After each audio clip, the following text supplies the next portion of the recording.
All right, evening, everybody. I'm just waiting for another student to join the class and I'll begin.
Good evening, students. Good evening, good evening, good evening. How are we doing?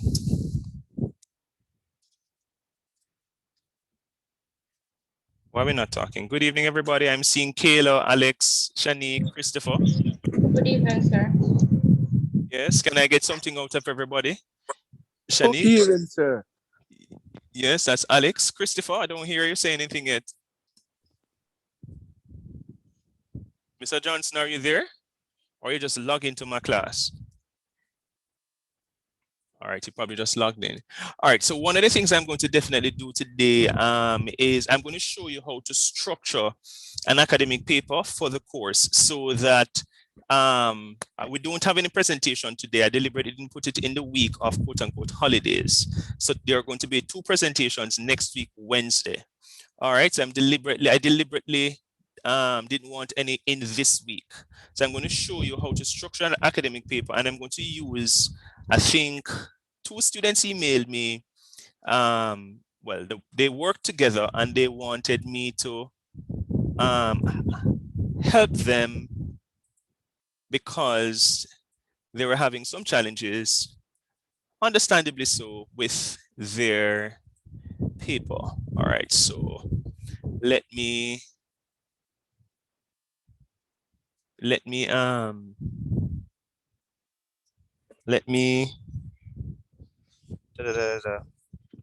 oh, I wanted to find the paper, but we're not going to start directly with AP. I'm going to wait until about 6:30 when most students are here, and then I walk you through the paper.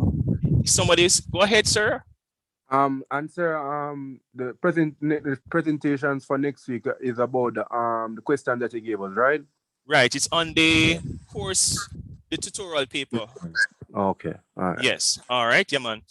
I'm seeing 2 persons. All right, so Shanique and Christopher, apparently they can't talk, so they are talking in the chat. All right, guys. I prefer if you verbally talk, but if you're not able to, that is okay as well. All right, so today we start a different conversation about why a firm would go international, and I want us to start there. Let's just, can you think about some of the international businesses that are in Jamaica or in the Caribbean? Can you just remind me about some of those organizations or international businesses that are physically in Jamaica? They operate in Jamaica.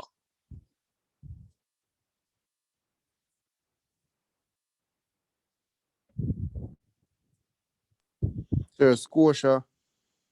All right, so Scotia Bank, yes. Anybody else? Come on, guys, you can talk in the chat as well. Can you just remind us about some of the businesses that are in Jamaica? International businesses.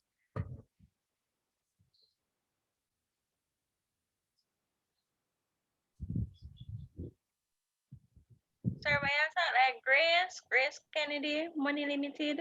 All right, so Grace Kennedy, yes. Grace Kennedy is an international business. Lasco and Megamart. Lasco, is Megamart international? I know Lasco, I'm almost sure Lasco is, but I don't know. I'm not saying that you're wrong. I'm not. Does Lasco operate outside of Jamaica? No, not Megamart, not Lasco, Megamart. All right, so let me, I should be able to. So Megamart,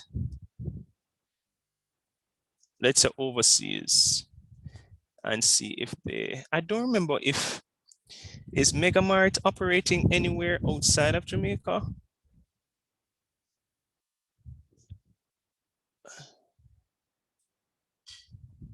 I see Megamart International on Facebook. I know PriceSmart is, but this Megamart. So just like how them said, in a for the business outside of the country, there'll be an international business. Yes, but there are certain criteria that would have to be met. Okay. Right, so you can't just say, so not because like one company sell 2 bananas overseas, it means that the company is quote unquote international.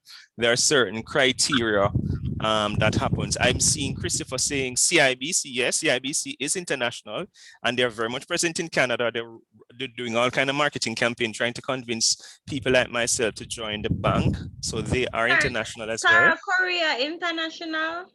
Korea International. Tara. Tara. Yes. That's the name of the company? Yeah, no, Tara Korea Service. I don't know Tara, Baba. I look it up. All right, so Tara. Oh, I think they are, because I've seen Tara. I'm almost sure I see Tara in other countries. I think they are, to be honest. Sir, Mega Mart is located in Baltimore. Is it the same Mega Mart brand?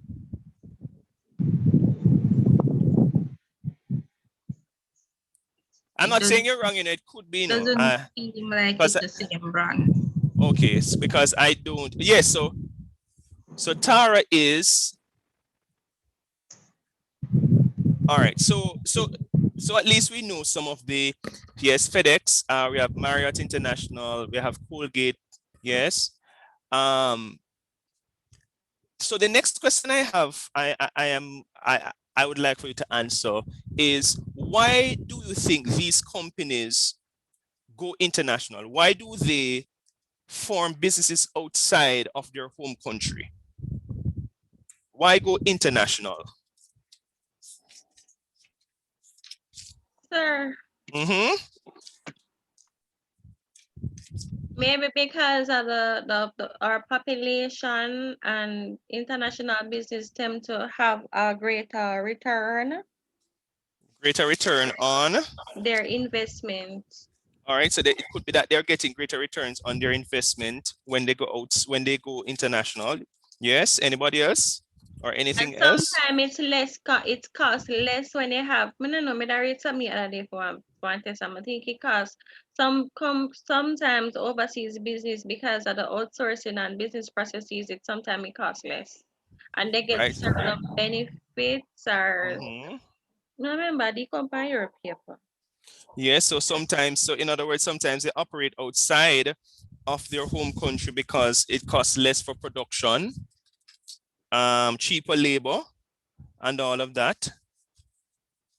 But remember, no, we are talking about not just quote unquote the various part of the supply chain where different parts are made somewhere else. All right, so Kayla says to gain competitive advantage. That's true. Although I'd love for you to kind of expound on what that means. But I like that point about gaining competitive advantage. That is so true.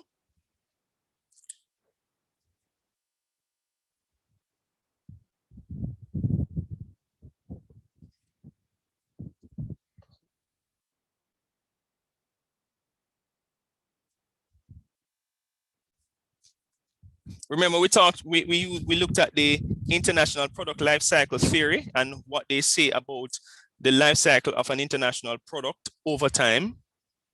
So somebody said diversify. I'd love for you to kind of expound on what you mean by diversify.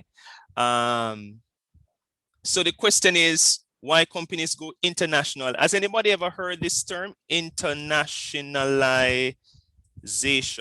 Most times they spell it with a Z, but in our case, it's supposed to spell with a Z. Can somebody look it up and tell me what is the meaning of internationalization? It will be coming on the final exam.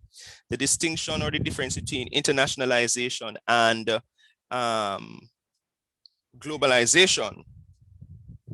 So I'm listening. What's the difference between internationalization and globalization?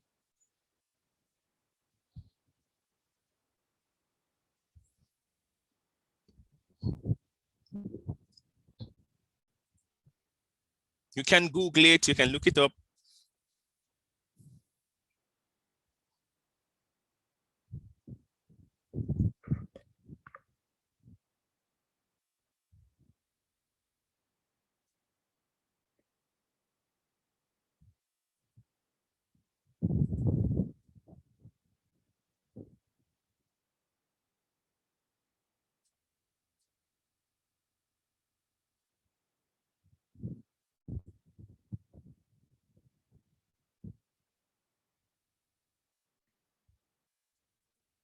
I am listening.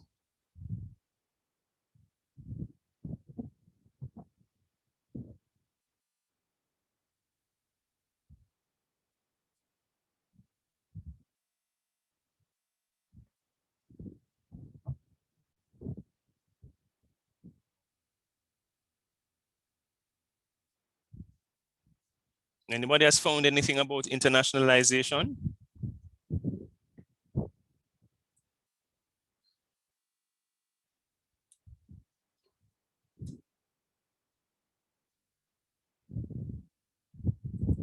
All right, so somebody posted something in the chat. Let's see what is there. I never said globalization. Oh, yes. So, all right. So Christopher is answering the distinction.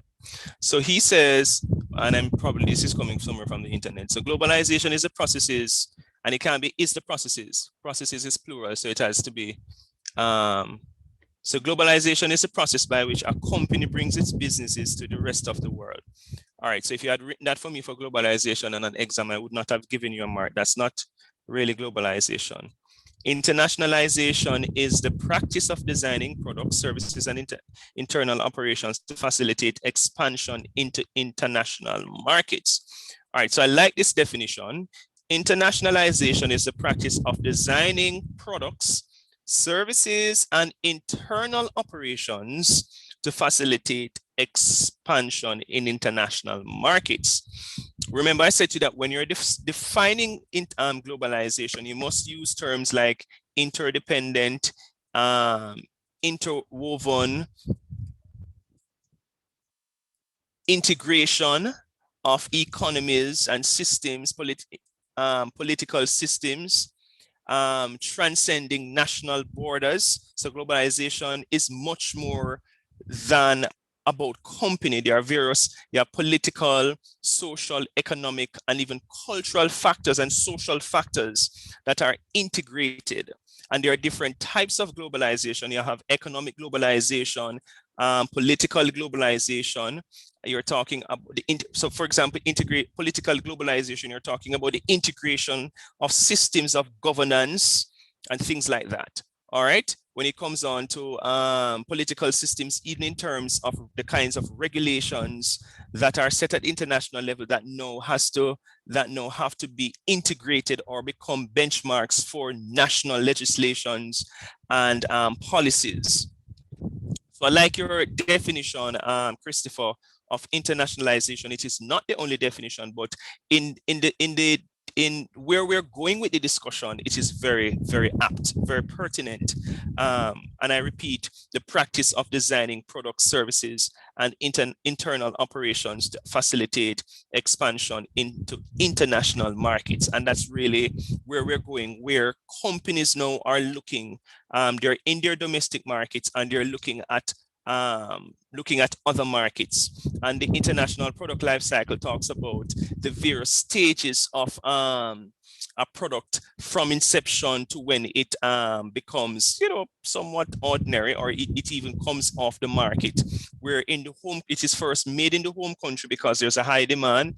Then the demand shifts into other developed countries, and then after there's even greater demand, they go into developing countries where they can get cheaper labor, and this in and of itself can also reduce the cost of the product. All right. So I like that particular definition in relation to internationalization. Let us listen now a little to why businesses go international. And some of it you did say. So see it as why is my earphone not? Let me share screen quickly.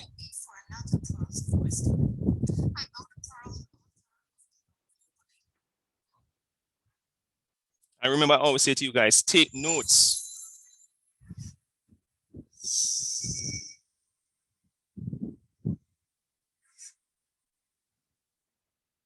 Thanks for joining me for another Pearls of Wisdom. I'm Mona Pearl. A question I'm often asked is why should we go global? Did you know that 95% of the world's lives outside of the US, while 73% have purchasing power? Why wouldn't you pay attention to international markets and take advantage of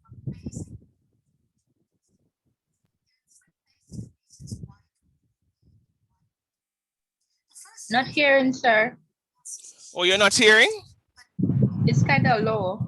Oh, it's kind of low. All right. What? Even my thing not. All right, let me try it again. My apologies.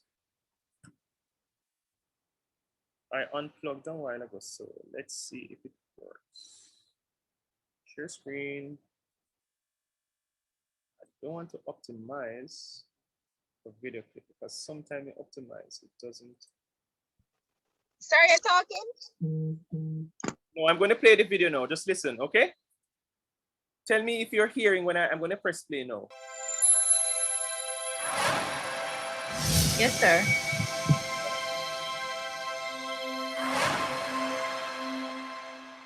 Thanks for joining me for another Pearls of Wisdom. I'm Mona Pearl, author of Grow Globally. A question I'm often asked is, why should we go global? Did you know that 95% of the world's population lives outside of the US, while 73% have purchasing power? Do the math. Why wouldn't you pay attention to international markets and take advantage of amazing growth opportunities? There are three basic reasons why go global and why now. The first reason is that the US is a huge market, but not self-sufficient anymore. It's a mix of a blessing and a curse.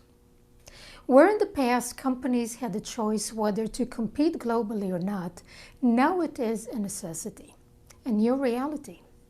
Companies need to expand beyond borders in order to survive. Global growth and expansion is the antidote for shrinking domestic markets. Second, by diversifying your company's operations, you increase your chance for stability, similar to balancing your stock portfolio. And third, whether you like it or not, aware of it or not, you are already competing globally. To learn more about my book, Grow Globally, and my professional consulting services, please visit monapearl.com. Till next time, I'm Mona Pearl. So what are some of the reasons company go global?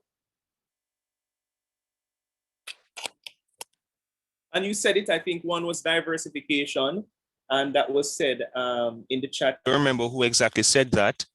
It was said in the chat by Christopher for diversification, and it makes a lot of sense. You know, you want to diversify your market, and if you have ever done any sort of marketing, and marketing is one of my area of specialization, you really look at the various segments in the marketplace, and of course you have to go after them once they are profitable enough. And it could be that the segments that you're going after are sometimes outside of your home country. All right. Another one thing that was said was the whole notion of, why is my hold on, why my earphone not working? Just give me 1 sec.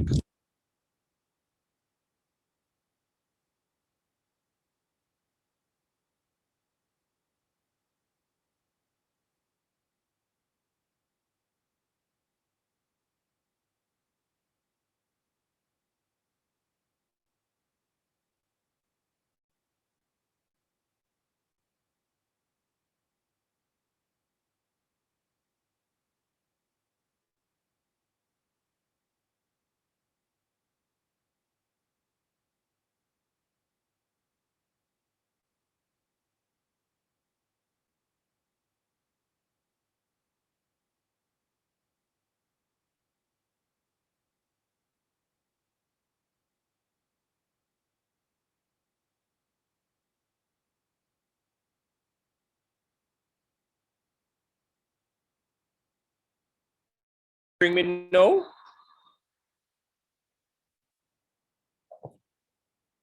Yes, sir. All right, hold on. I think I clicked on something. I don't know if that was. Are you hearing me?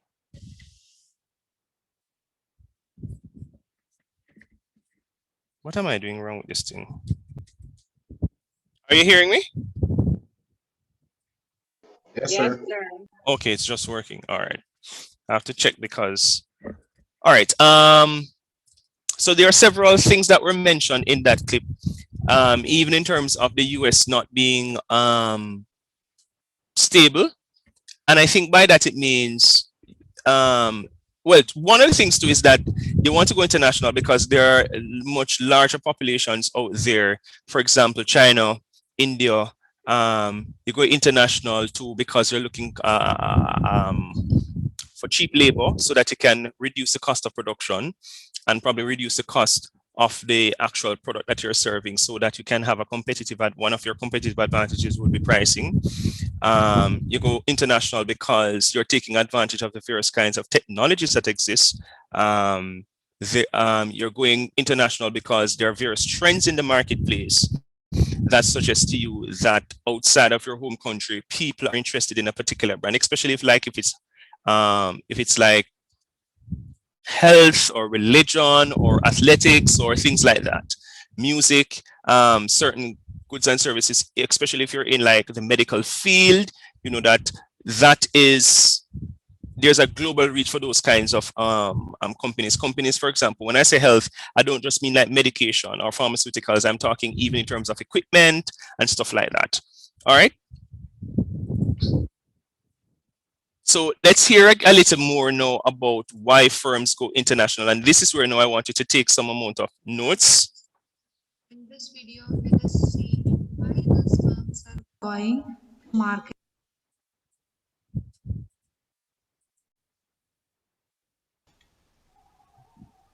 Hello friends, in this video let us see why these firms are going to market internationally. What is the reason behind that? So the main reason behind why the firms go international is mainly it is to earn profit. So if they are going internationally, they will be getting more profitability, and there will be a growth for the company as they are expanding the business overseas. Certainly they will be having a growth in for the company, and there will be economies of scale. They can enjoy the economies of scale, and there will be access to important inputs and resources. So when they are going internationally, obviously they can import the inputs and resources, human resources from and other resources from foreign country which are not available in the domestic country, and they will be having different marketing opportunities. When they are going internationally, they can enjoy different marketing opportunities, and there will be usage of products and services, and they can also reduce the research and development cost also. So these are the reasons why the firms go internationally. First one is in order to earn maximum profitability for the business organization. Then they will, if they are going internationally, they will be getting a huge growth, or they can expand the business of the business, or they can expand the market of a particular business organization. They can enjoy economies of scale. Then they can also have access to imported goods and services from the foreign markets. They will be having different marketing opportunities. There will be a wide variety of opportunities, and they will be having a unique selling position of their All products. right. So USP means unique selling proposition of products and services. And RID means research and development costs. They will be having a unique selling point for their products and services, and also the research and development cost can also be reduced, or they can also have a reasonable research and development cost. For example, if Are you understanding the accent? And no, I deliberately forced you to kind of listen to people outside of. So we just you gotta say that the person like them not that good enough. No, you can't say they're not talking good. The person is not a native speaker of English, but Oh, you have to kind of listen. I deliberately do that. try listen to her, but it's like you nah get it at the same time, like the voice.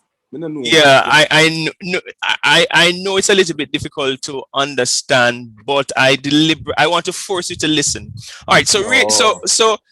so let's just she said reasons for firms going international: profitability, and of course, businesses are in the companies are in the business of making profit, and that makes sense, right?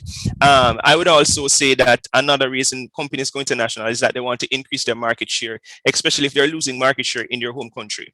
All right, and another reason could be that they're taking advantage of opportunities that present themselves in the international marketplace. For example, as I mentioned before, trends are shifting in the international market. Give me one sec. Yes, doc.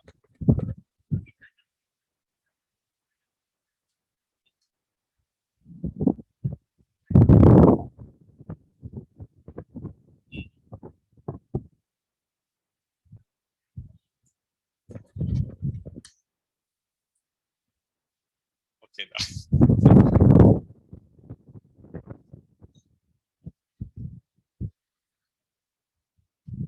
No, man, I'm going to send it, doc. Definitely, definitely, definitely. All right.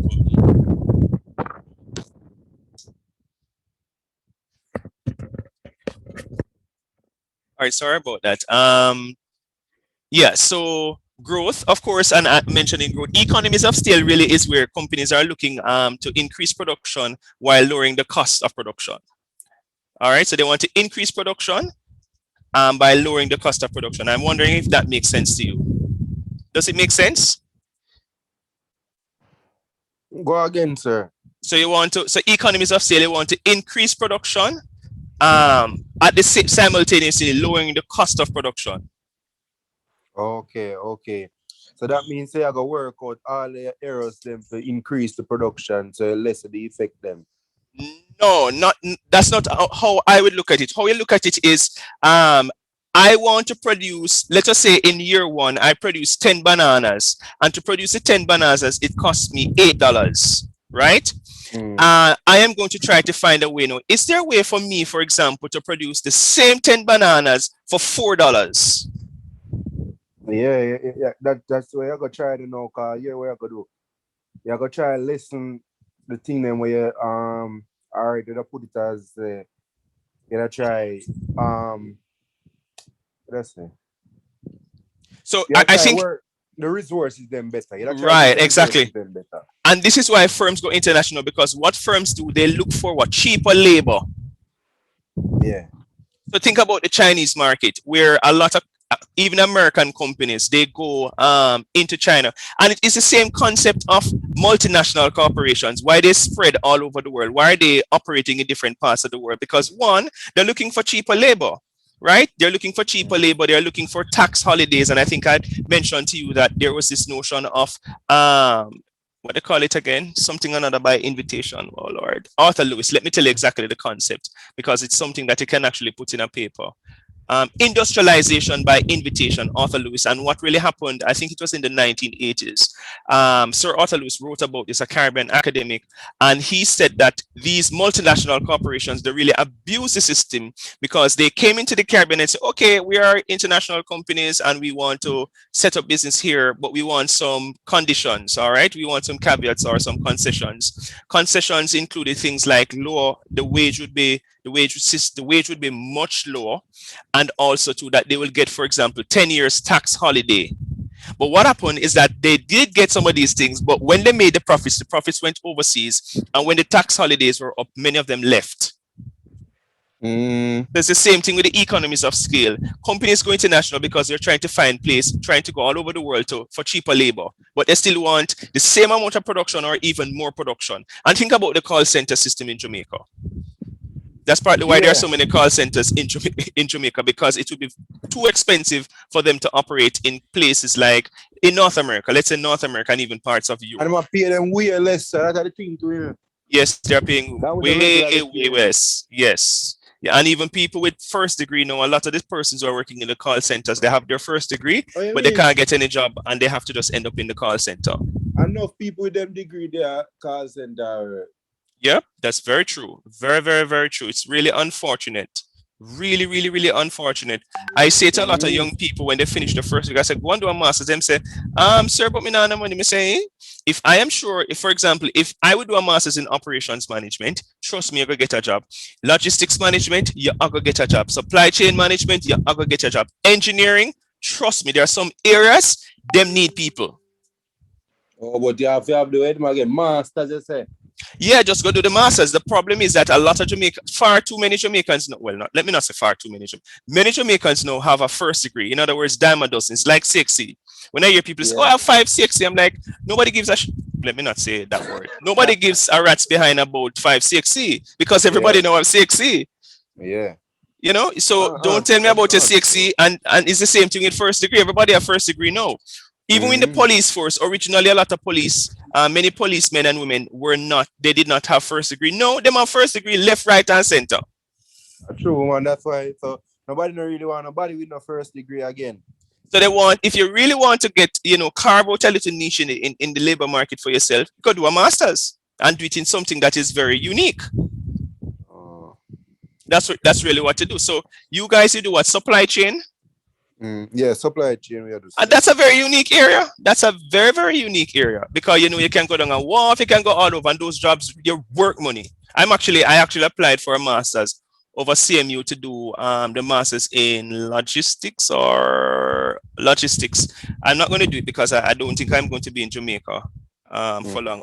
Although I say my professor from UA who has opened so many doors for me, she is trying to put me in one of the.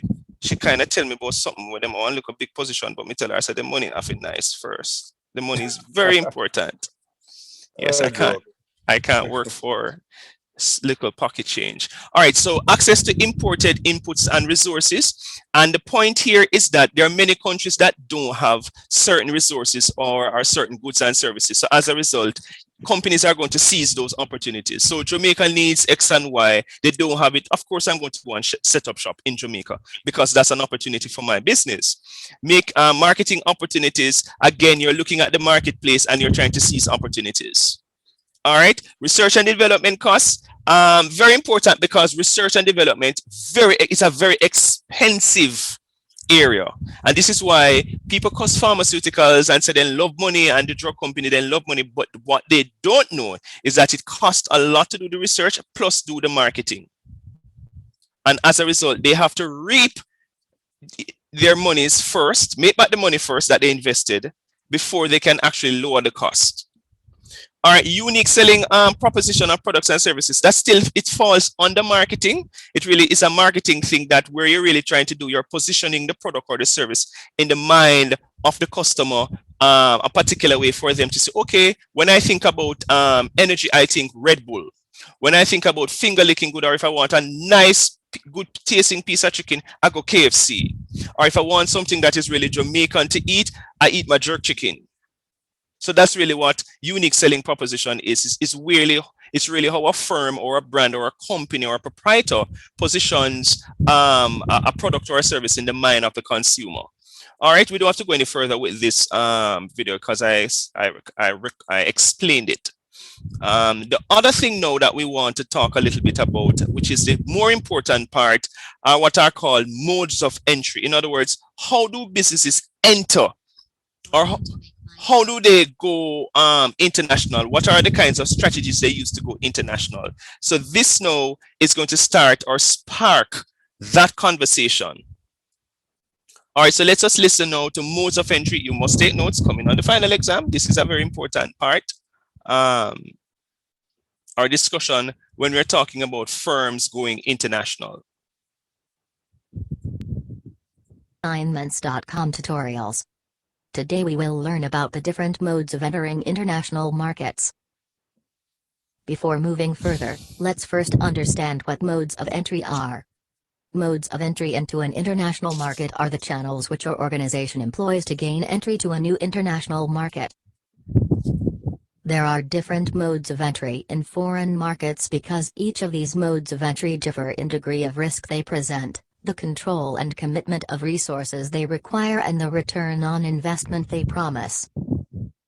The modes of entry in international markets can be differentiated on the basis of three strategies: export-based strategy, manufacturing-based strategy, and relationship-based strategy. Export strategy allows a company to sell products in another country with less or no commitment towards investment. Manufacturing strategy involves the use of foreign direct investment differentiable on basis of ownership or equity.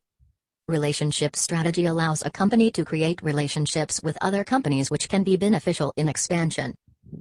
The different modes of entry in international markets are licensing, joint ventures, turnkey projects, wholly owned subsidiaries, exporting, franchising, and mergers and acquisitions. All right, so please take notes of these, the different modes of entry in international markets. Very, very important. Please take notes.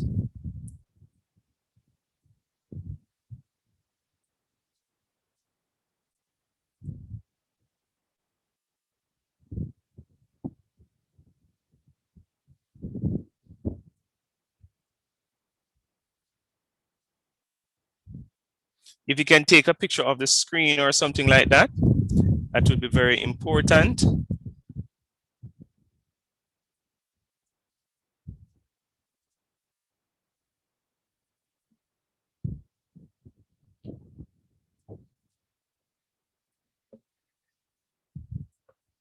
Export is the process in which an item produced in a domestic market can be sold abroad. Storing and processing is mainly done in the supplying firm's home country. Export can increase the sales volume. A wholly owned subsidiary is a company whose common stock is fully owned by another company, known as the parent company. A wholly owned subsidiary may arise through acquisition or by a spin-off from the parent company. We will now define and understand each of these modes individually. In licensing, the manufacturer of the home country leases the right of intellectual properties to a manufacturer of a foreign country for a predetermined fee. The manufacturer that leases is known as the licensor and the one that gets the licensed known as the licensee. That's a nice multiple choice question.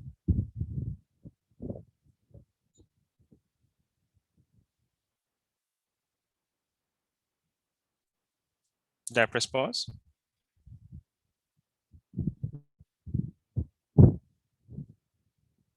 All right, so I think this sound is not there. So in franchising an independent, let me just. When two or more firms join together to create a new business entity, it is called a joint venture.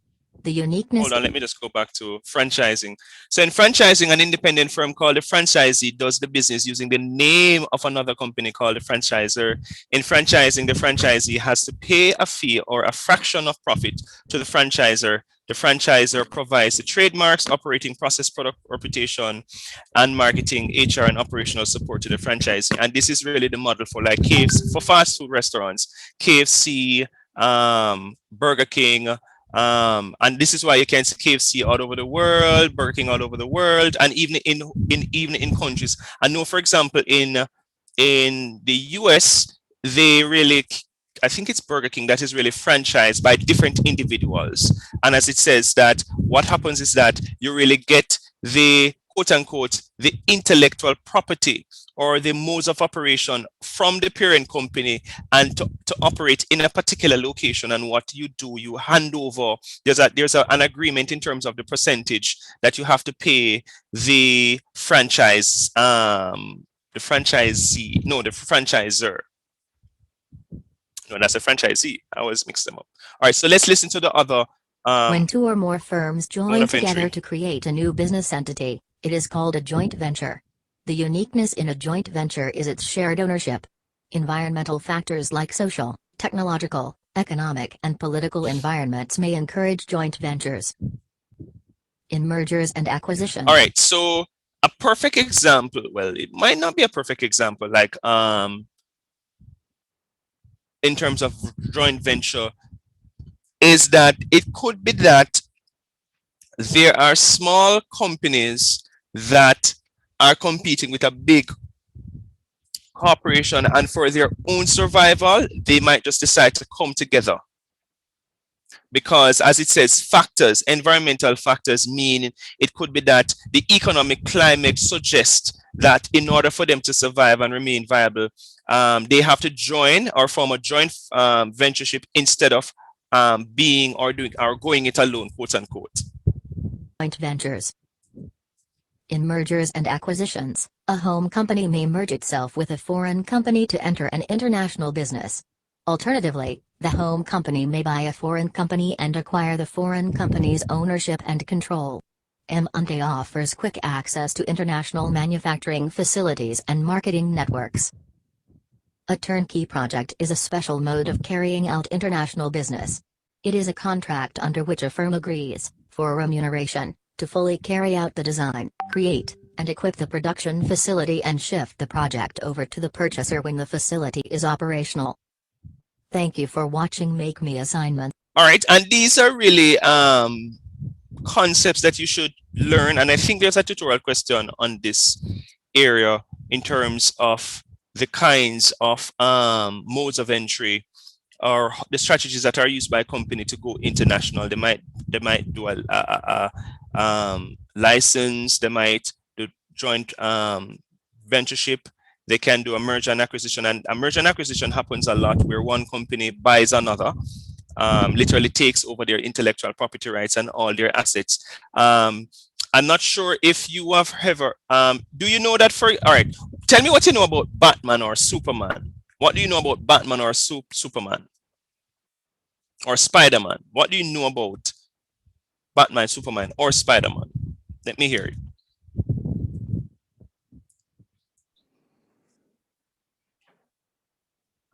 So all them fight crime, you know. All right, the fight crime. All right, but remember, no, you're trying to speak to me about it in the context of international business. Oh, yeah, man. I guess they're all a brand. They are what are called trademarks. Mm. So people think Superman is this superhero, just a fight. It's really a trademark that is being monetized over time. Because when I was growing up, I was always like, why Superman can't dead? Everybody dead but him. Or why Spider-Man can't dead? And as I got older and became more exposed, I said, oh, it is because they are trademarks and they have to be monetized. So let us say that Spider-Man as a trademark is owned by company A. And Spider-Man is, the value of the trademark is $2 billion. And I'm company B and I move over the other side and I say, you know what, I can actually do a better job of monetizing Spider-Man. No, they're making 2 billion, but I have a way of making 4 billion. I go and buy the company. When I buy the company, you think it's really the company that I want? It's not the company that I want, it's a trademark that I want. So the company comes along with the trademark. And that is what you call merger and acquisition, where one company really goes in and buys another company. All right. And we talked about franchising and all of that. So it's very important for you to understand these kinds of strategies that are used by firms to go international or to make themselves international. I think there's another one that kind of, again, explains some more about this particular explain these strategies in a more granular way. So having decided that your firm would like to expand internationally and having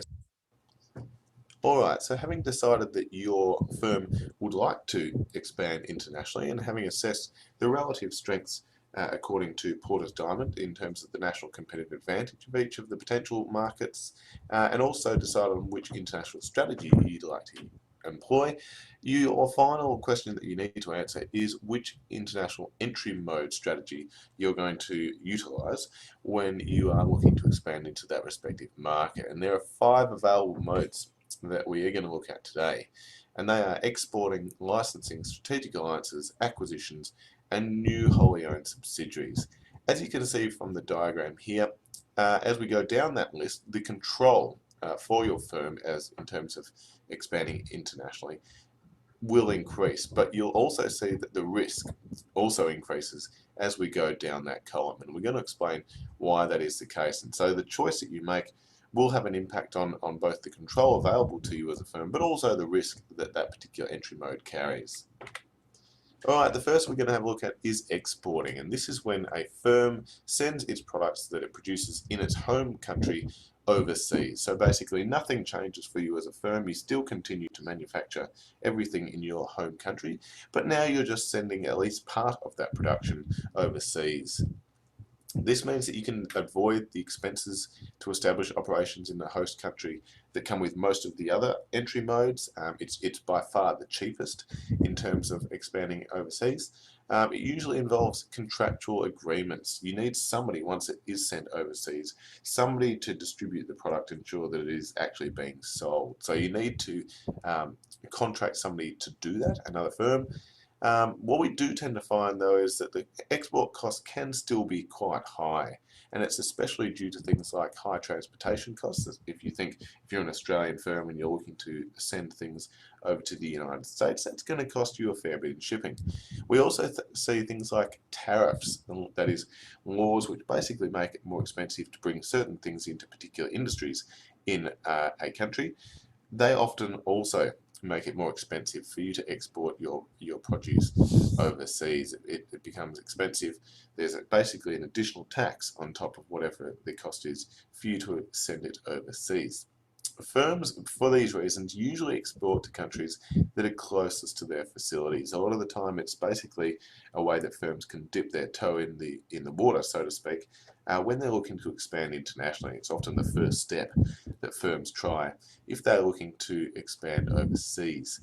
They can be either positively or negatively impacted by trade policies. Certainly things like tariffs are clearly a negative influence in terms of a trade policy, but there's also things like free trade agreements, or FTAs, which generally make it much easier. So the North American Free Trade Agreement, the Asia Pacific Trade Agreement, and the European Union FTAs, they are all basically examples of legislation that's been put into place to make it easier and cheaper for firms to export things across borders. There is, however, the issue of having little control over the marketing and distribution once it reaches that foreign country or that foreign market. As I say, you have to contract somebody else to do that, so it does become quite expensive. You might have been able to take advantage of this nice little free trade agreement that was set up by the Australian and the South Korean governments. But if you can't trust somebody in South Korea to look after your Australian products, then that's going to be a bit of a problem. Licensing and franchising are the second mode that we're going to have a look at here.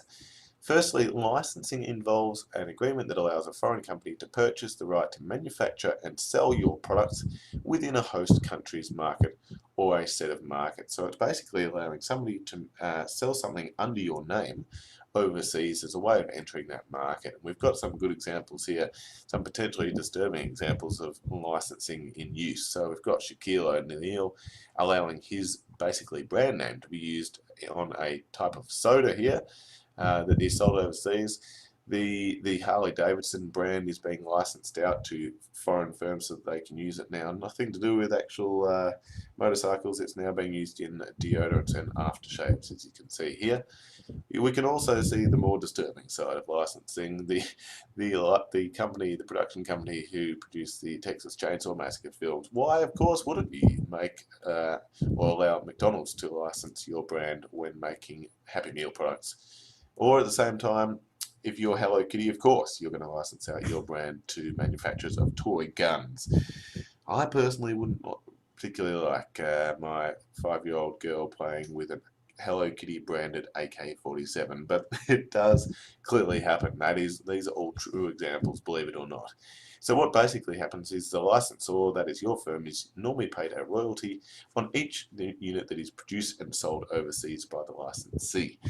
As you can imagine, from the licensor's point of view, that's great because it means that you have money rolling in the door when you're not really having to do anything. The other firm, the licensee, is taking care of all of the hard work in terms of setting up operations overseas and selling things under your name. All you have to worry about is how much money you get back through those royalty fees on each unit that is produced and sold.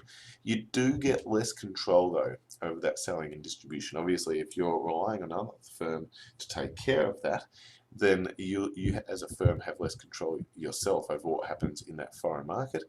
And international firms may learn the technology, that is, your licensees may learn that technology of the party with whom it formed an agreement, and then produce or sell a similar competitive product after that licensing expires. So what often happens is firms originally start off as the licensee. They agree to take on your brand name and basically produce things under your name and give you some money back for that. But if they then learn your trade secrets, if they gain access to your competitive advantages through your capabilities and your core competencies, your resources, if they then learn those secrets, they can often then become a competitor by saying, well, why rely on another firm? We now know how to make money here. Let's do it ourselves. And so that often is another disadvantage associated with licensing. There is also franchising, which is a type of licensing, where a firm that is the franchisor uses the franchise as a contractual relationship to describe and control the sharing of its resources and capabilities with partners, who are known as the franchisees rather. And we have some good examples here of franchising. McDonald's, a great example. All their different stores are franchises. It makes you hungry just looking at it, doesn't it? Hilton International is another good example. No, not that Hilton. We're talking about the hotel chain. I think that particular hotel there is in Dubai or somewhere around the Middle East. It looks sensational either way. Subway, Harvey Norman. So clearly fast food chains are clear examples, often, of franchises. It does spread the risks and enable firms to use resources, capabilities, and their core competencies without having to merge or acquire or even create their own company. So it does spread the risk and the cost in that way, and is especially attractive in fragmented industries like retail, hotel, and the fast food industries. It is also attractive to the franchisee, that is the person who is opening the new McDonald's store, for example, for you. The business model is already there. McDonald's as a brand already exists and everybody knows about it. The training and systems are often provided for McDonald's. The head office certainly provide training and all the systems to open a new store to their franchisees. And it usually has demonstrated success, otherwise they wouldn't be engaging in franchising in the first place. So it does have advantages for both the franchisor and franchisees, but also carries with it the same disadvantages that we talked about previously, more broadly in terms of licensing. All right, so you see, as I said before, I like this one because what happens is that you get a lot of examples, especially if you need to write on each, just to explain. And an area like this, you really just need to give the definition and give the example and analysis to really answer this particular question.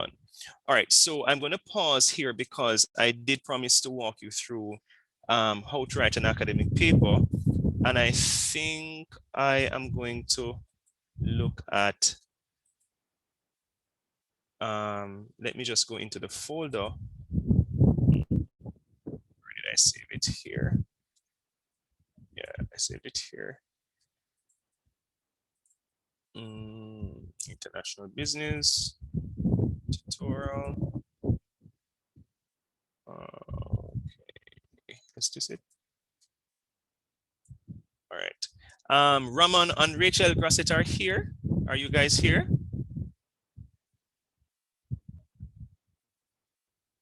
Hello. I'm here. Ramon Grasset is present. Rachel Rose is present. Okay, all right. So I'm going to use your paper as an example. I'm going to show you how you can restructure the paper. So permission to use the paper because this paper was submitted already, right? Yes, sir. All right, so I'm going to permission to use the paper because I'm just going to use it as a demonstration. Go ahead. All right, so let us say that this is the question. You're looking at the history, and I don't know that's the exact question that I gave you. So history of globalization and its influence on international businesses in the 21st century. Let me just double check because I'm not sure I phrased it exactly like that. I think it was number 1, general coursework document. So the question is,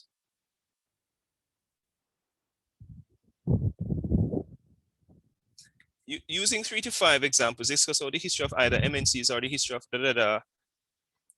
all right, there you go. Okay, so let me just copy and paste the question on your paper. Let me close this. All right, so are you guys seeing my screen?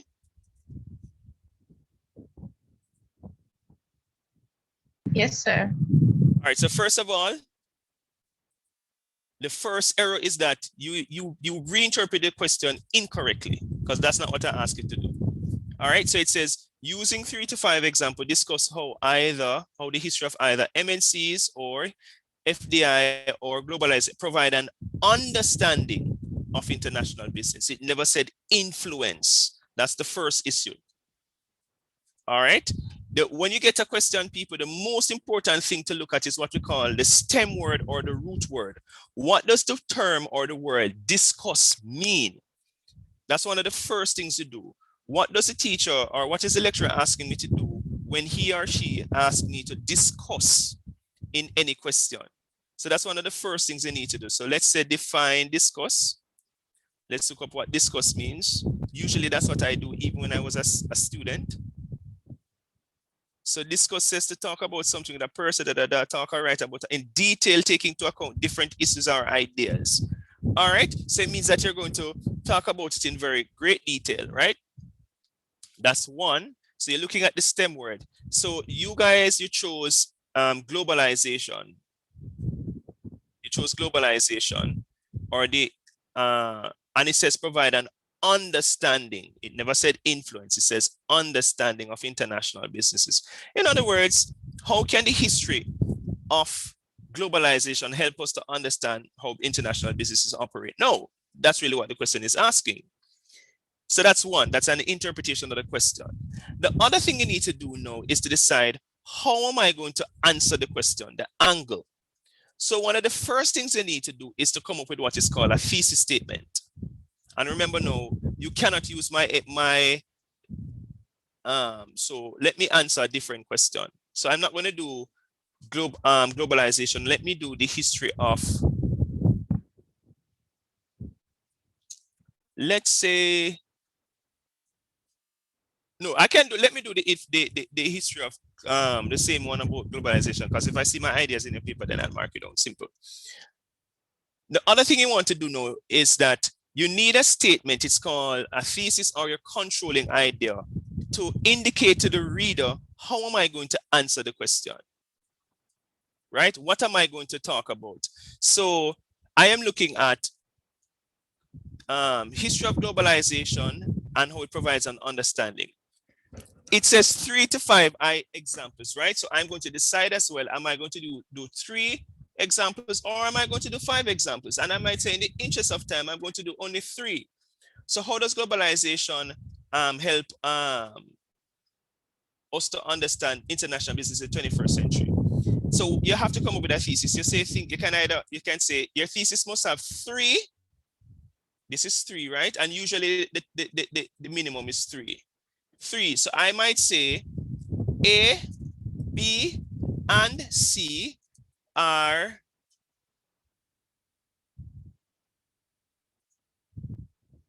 or indicate or provide an understanding of how, I'm just going to write international businesses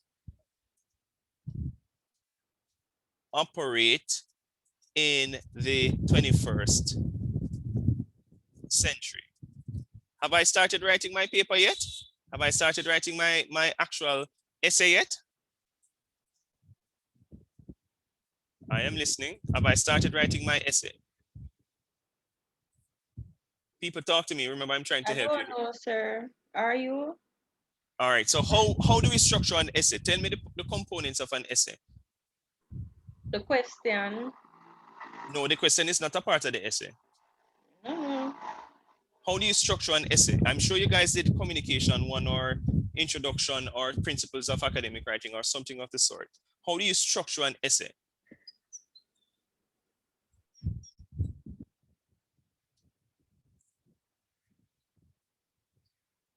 An essay has an introduction. In this case, let's say 3 body paragraphs. And it has a conclusion.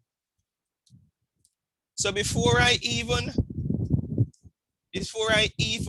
read your essay, I'm looking for these things, these 3 things. Before I even read the essay, so I'm going to scroll through and say it should have at least, there should be 5 paragraphs. So this is 1, 2, 3, 4, 5, 6, 7, 8, 9.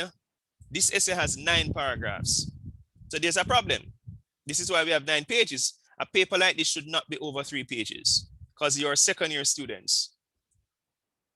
9 pages is when you're in 3rd and 4th year.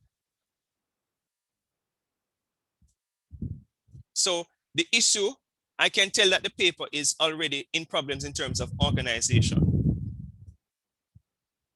And remember, the tutorial paper tells you what I'm marking for. It says content. This is the rubric. This is the rubric, right? The rubric is content, discussion, and analysis.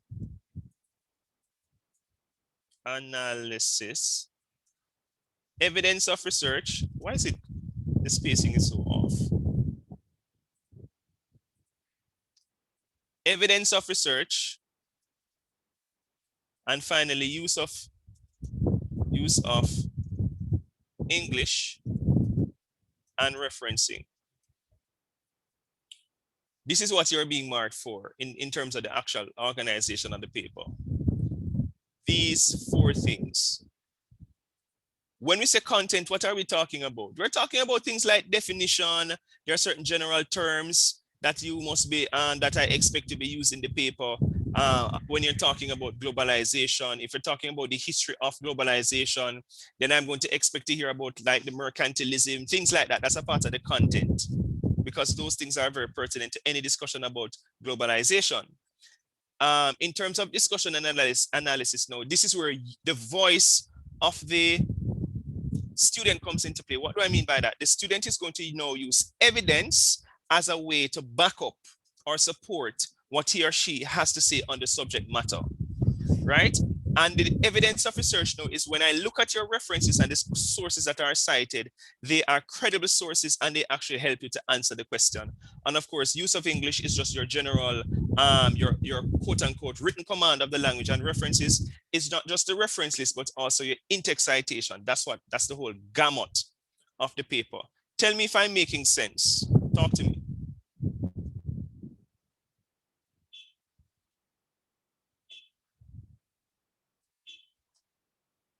Hello, people, talk to me. Am I making sense?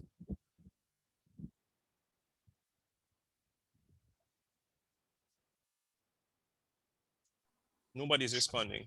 I need to know if you're understanding, guys. Talk to me.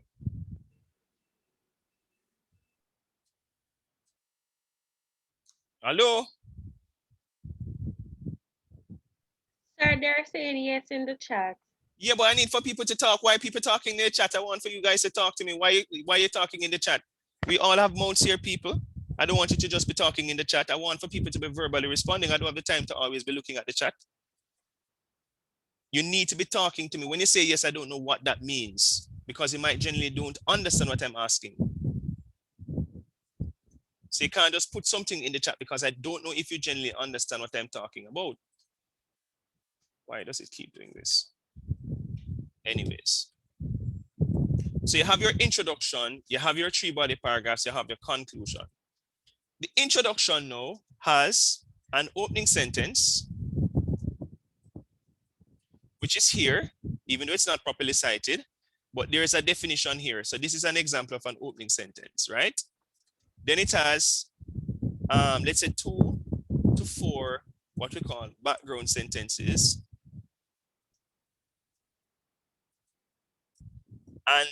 And ends with your thesis. So the thesis that you were working out up here before, it is supposed to be the last sentence of the introduction. So this sentence would be the last sentence of the introduction. So the opening can be a definition, it can be statistics, whatever you want. So this is an opening.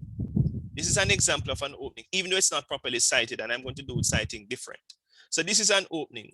But when I get to the last sentence of the introduction, I'm seeing a citation as well. In other words, there's no thesis. I don't know what the paper is about. So when I read this, I'm going to interpret your first sentence as your opening, and I'm going to interpret your last sentence as your opening, as your thesis, by rule of academic writing. So if, for example, you say according to and I'm soon, as I say, I'm going to get into in-text citation. I'm just looking at the structure of the introduction. So let us just, for argument's sake, take this sentence and put it here. So, Ramon and Rachel, now tell me exactly what is it that you want the reader to understand, because that's what the paper is about. The purpose of writing the paper is to provide an answer to the reader. In this case, the reader is Mr. Clark. So what is it that you want me to learn from your paper?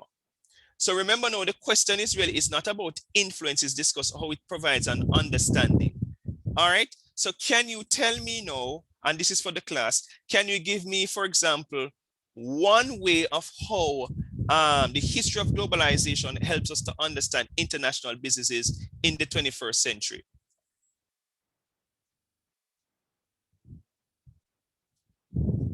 You have to talk, people. I am listening. Sir, I'm gonna get to repeat what you just said. I'm looking, this is the question. Here's the question. And they have chosen, remember I gave you the option, MNCs, they didn't choose MNCs.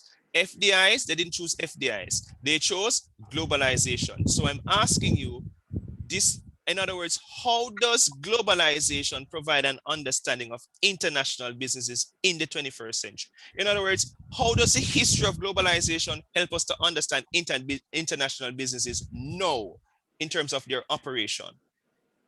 That's what the question is asking you. And I'm just throwing out the question to the class.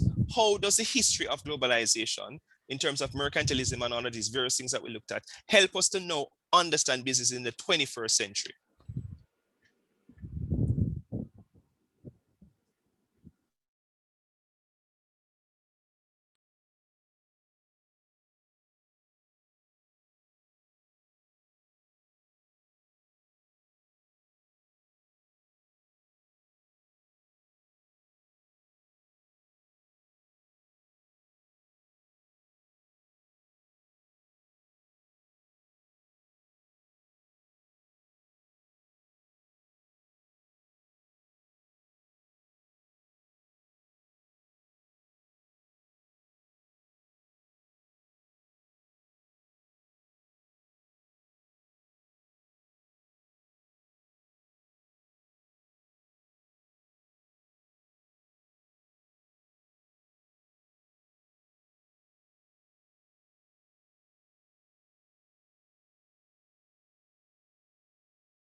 I'm not sure what happened a while ago. I'm not sure what happened with it. And I think I'm actually using my hotspot, but my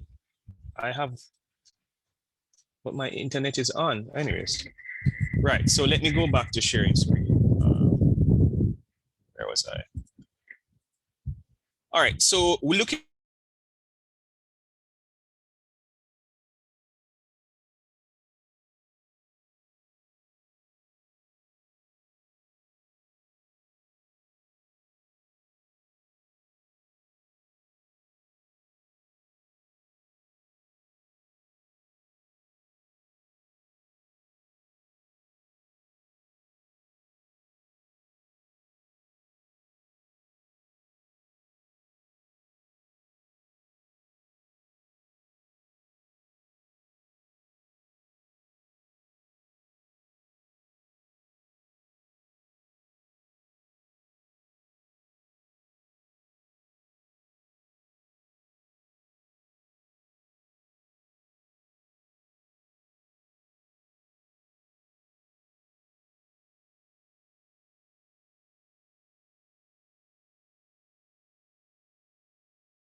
I am not sure what's happening.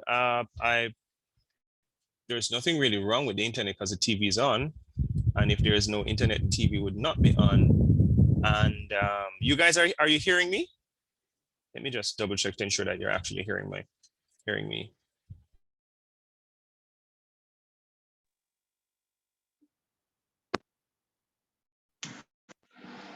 Yes, sir, hearing you. But like something wrong with Canvas because some of us keep on jumping off. Right, I think something is wrong with it because it keeps knocking me out as well. I keep logging out, and I know it's not the internet because I have my television on muted and I'm still having challenges. So one, they are profit driven. So all you need to do is to find a historical, well, let me not say that. Let's try to write the thesis. Another thing is that international businesses seek opportunities to go into new markets, right?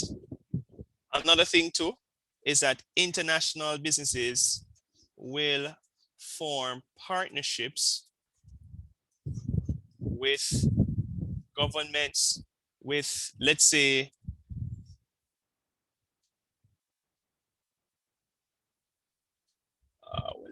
will seek partnerships with other countries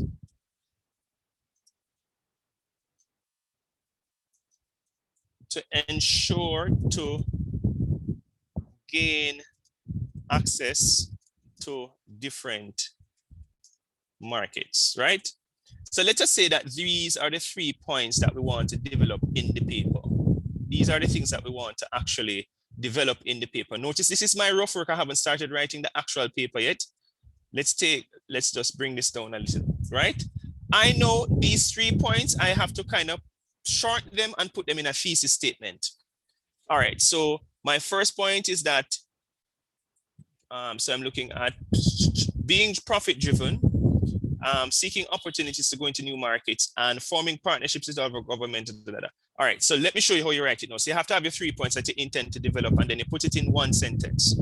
So I'll say something like being profit-driven, comma, seeking. Notice that these are not complete sentences. They are fragments. They are parts of a complete sentence. Seeking opportunities to go into new markets and forming partnerships with other countries. You can't just say forming partnerships with other countries. All right, so I'm going to try and answer the question now. Going back to the question, are examples of how the history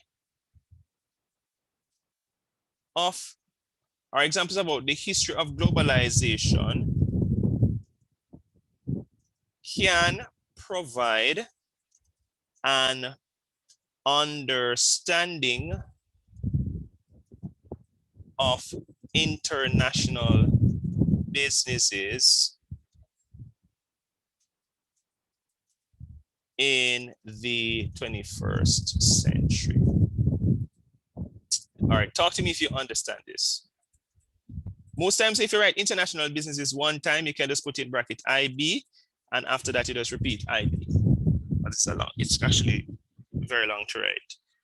Tell me if you understand this, or the process of arriving here. Oh, that's too small. Talk to me, people. Do we understand? Do you see how I looked at the question itself and come up with a thesis, which is my last, in other words, this is my last sentence. This is the last sentence of my introduction. Talk to me, guys. Yes, sir. All right. So this is a part of my introduction, right? So let me just put introduction up here. It's not the full introduction. So let's say introduction, and let's take what they have here, even though it's not cited properly, but let's just pretend it's okay. And put it there. And they have, it represents increasing, some of this sounds like it's coming from some book or something. All right. So let's just say, so all they need to have now two more sentences. So we have the opening, we have the thesis, we have the close of the introduction. They need 2 sentences in the middle, right? How do you come up now with the body paragraph? All you're doing is taking each of these and turning it into a topic sentence.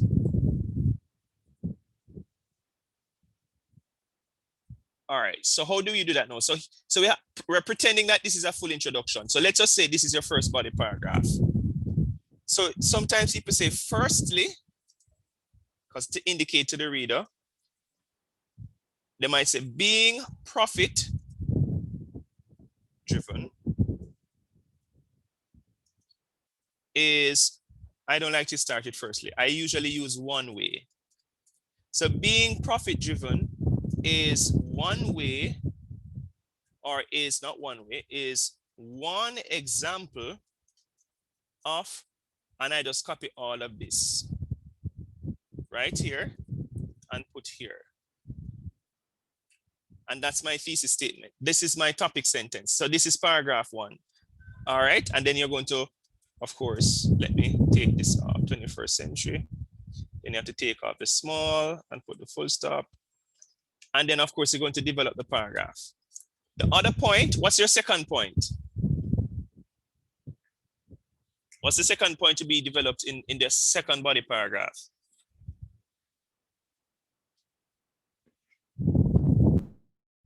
I am listening, people. The thesis is right there, so you don't need to go beyond the thesis. What's the second topic sentence, people? Seeking opportunities in new markets. Right.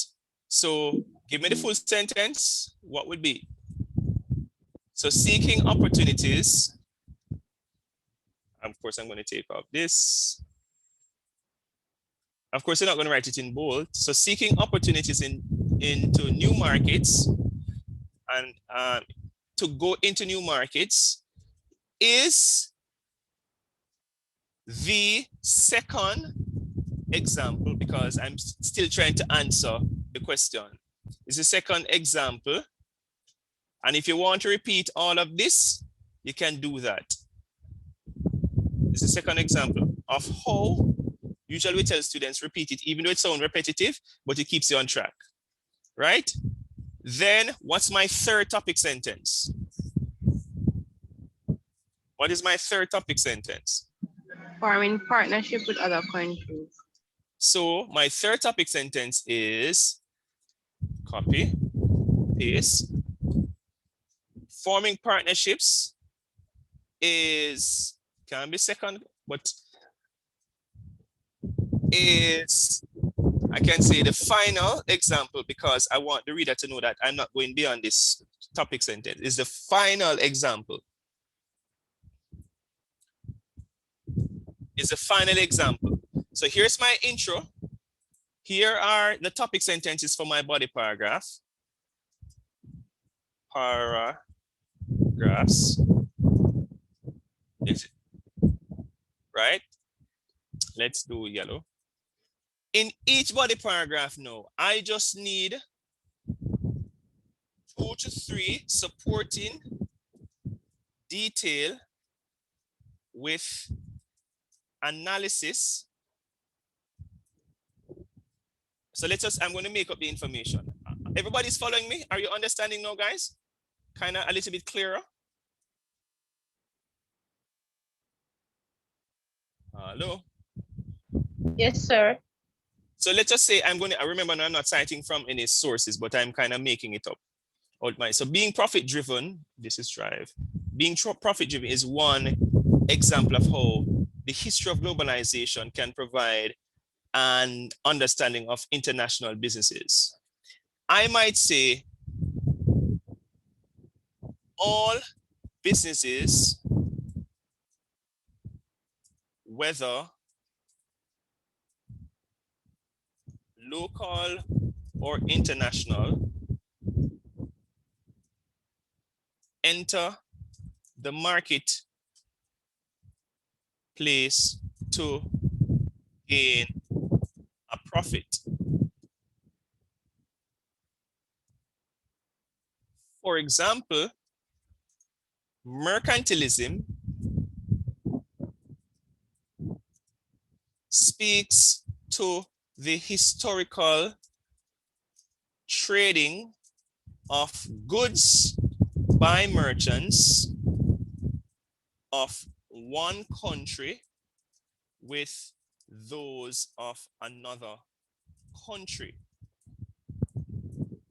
These merchants, remember I'm just making up the information, worked on behalf of the monarch, right? Yeah, I always say mercantile when it's yeah. Speaks to the historical trading of goods by merchants of one country to another country. These merchants worked on behalf of the monarch. Also, India, let's say during I don't remember if it's the 17th century, traded, I think it was silk and other luxury items with parts of Europe long before the term globalization was coined. The exchange or trading relationship between both countries indicate the economic, indicate how all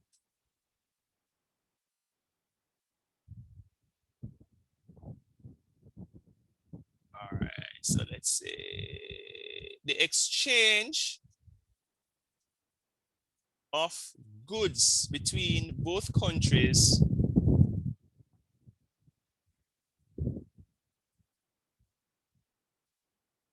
provides an understanding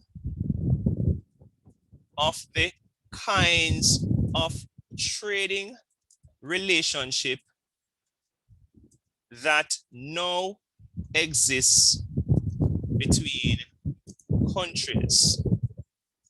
However, in the 21st century, and I need to be citing, I'm going to put in some citing. However, in the 21st century, after World War II, international trade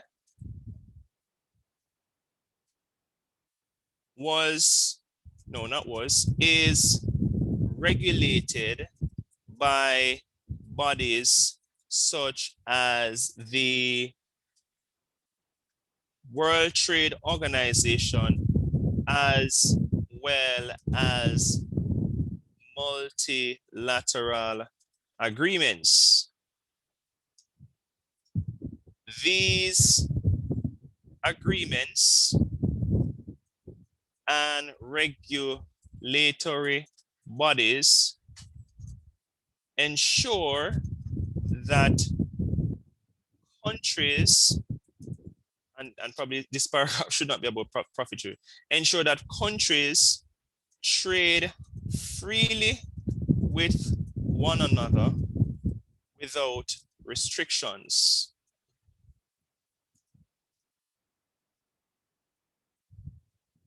Finally, and I think this paragraph is probably too long. Finally, during the transatlantic slave trade, international trade had major restrictions, and I'm going to change my topic sentence. But now countries sign agreements to restrict the free flow of goods and services. This means that the history of globalization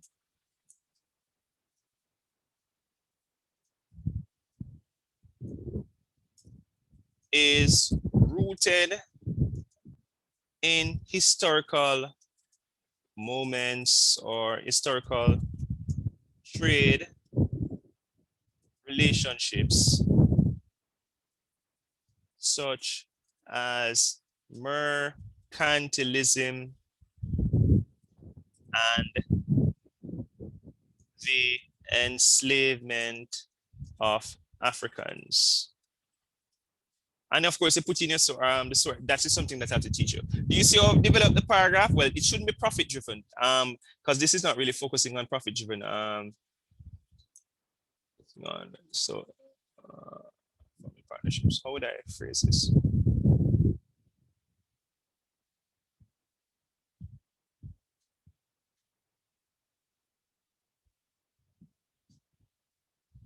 Oh yes, so it would be more for the second one, forming partnerships, because forming partnerships, I kind of shifted away from partnerships. And of course, as I say, I'm just making up the information. So do you see how you develop the body paragraph And I'm going to need more time to kind of show you how to cite and do all of that.